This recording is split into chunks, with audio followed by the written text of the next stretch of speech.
This is Barry Zalma speaking for Claim School Incorporated's blog, Zalma on Insurance. Today we are going to discuss how New York slapped down the insurers who tried to subrogate against their own insureds, proving that insurance is something where you must treat your insureds nicely. And it is simply not nice to subrogate against your own insured. Zurich American Insurance Company and American Zurich Insurance Company sued defendants, certain underwriters at Lloyd's London, and Arch Insurance Company over an insurance coverage dispute arising from a personal injury lawsuit. Zurich moved for summary judgment against Lloyd's, seeking a declaration that the anti-subrogation rule precludes Lloyd's from commencing a claim for common law indemnification or contribution against Skanska Walsh joint venture. In Zurich versus certain underwriters at Lloyd's, a September 12, 2022 decision of the United States District Court in New York for the Southern District of New York applied the New York's anti-subrogation law, a law that really needed not to be stated. The Port Authority of New York and New Jersey operates LaGuardia Airport and hired LaGuardia Gateway Partners LLC as the developer of a construction project at the airport. In April of 2017, the LGA entered into a subcontract with Skanska to perform work on the project.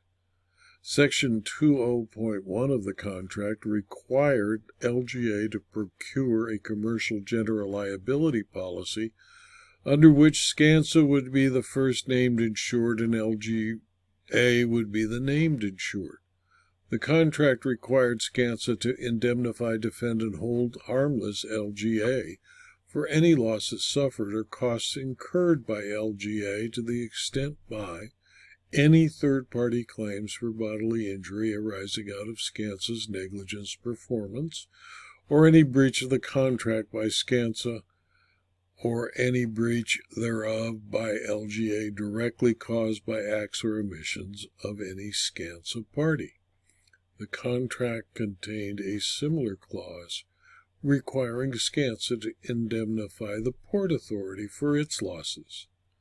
Skanska and LGA obtained a contractor's controlled insurance program for the LGA project, which afforded $300 million in commercial general liability coverage to Skanska, LGA, and the Port Authority.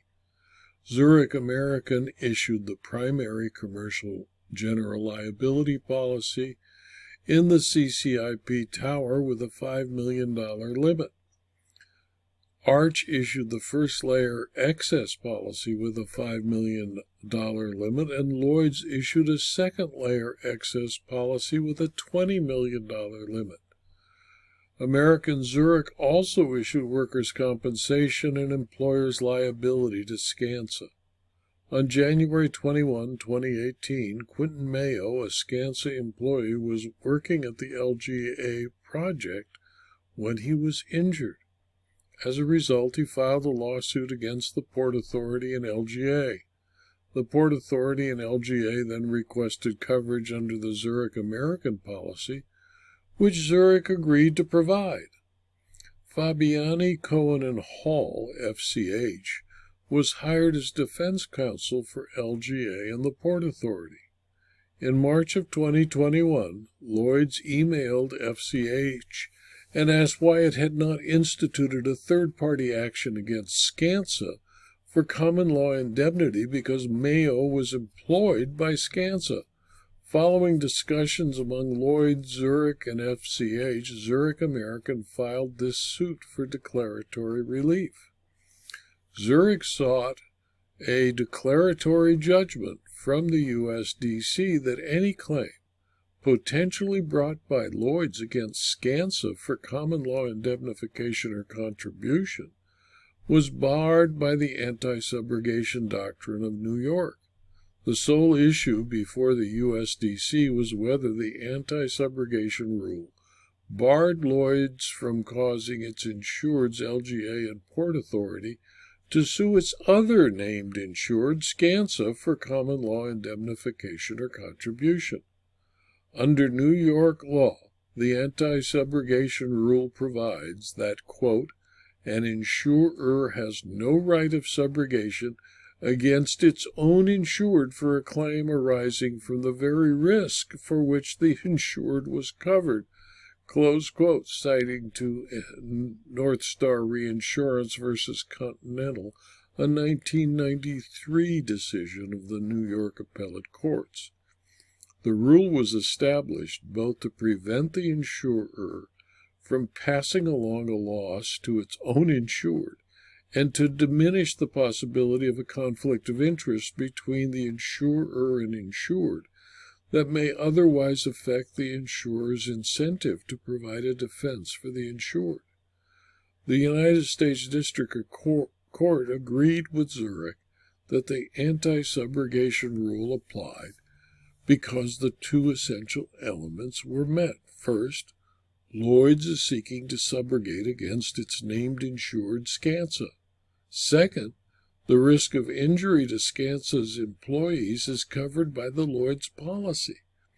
The Lloyd's policy provides for an employer's liability exclusion and an insured contract carve-out, meaning that any contractual indemnity claim asserted by LGA or the Port Authority against Skanska was covered, and while a theoretical possibility might exist for a contractual indemnity claim in practice, its application is blunted by the paragraphs which immediately followed.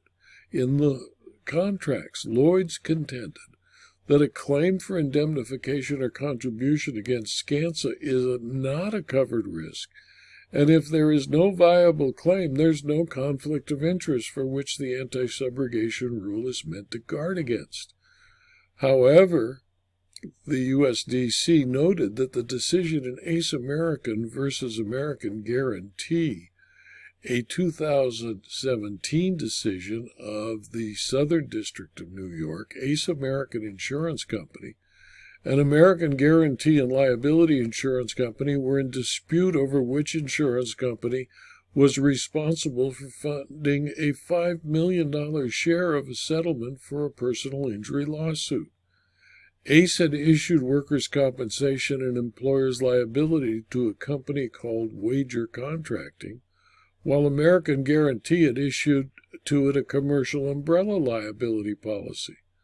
American Guarantee sought to bring an indemnity claim as the subrogate of one of its insureds against another one of its insureds. The court concluded that the anti-subrogation rule prohibited American Guarantee from bringing such a claim. Zurich's motion for summary judgment was therefore granted because the USDC declared as a matter of New York law that the anti-subrogation rule precludes Lloyd's from commencing a claim for common law indemnification or contribution against Skanska, its insureds. In my opinion, the covenant of good faith and fair dealing requires that an insurer should do nothing to deprive an insured of the benefits of the policy. Instructing counsel to sue an insured on behalf of another insured is depriving an insured of the benefits promised by the insurer to the insured sued, that is, to do nothing that would deprive its insured of the benefits of the contract. No prudent insurer, whether there's a law like the New York anti-subrogation law or no law at all, should sue its own insured. It just makes no sense. It's not nice, and it is a waste of time and effort. This video was adapted from my blog, Zalma on Insurance, which is available free to anyone who clicks on the link at zalma.com/blog. It's also available on my YouTube channel, on my Rumble channel, and on my Substack and Locals community. Please subscribe, and if you found this video to be interesting or useful to you, tell your colleagues about it so that they can also subscribe and have available my daily blog and video. Thank you for your attention.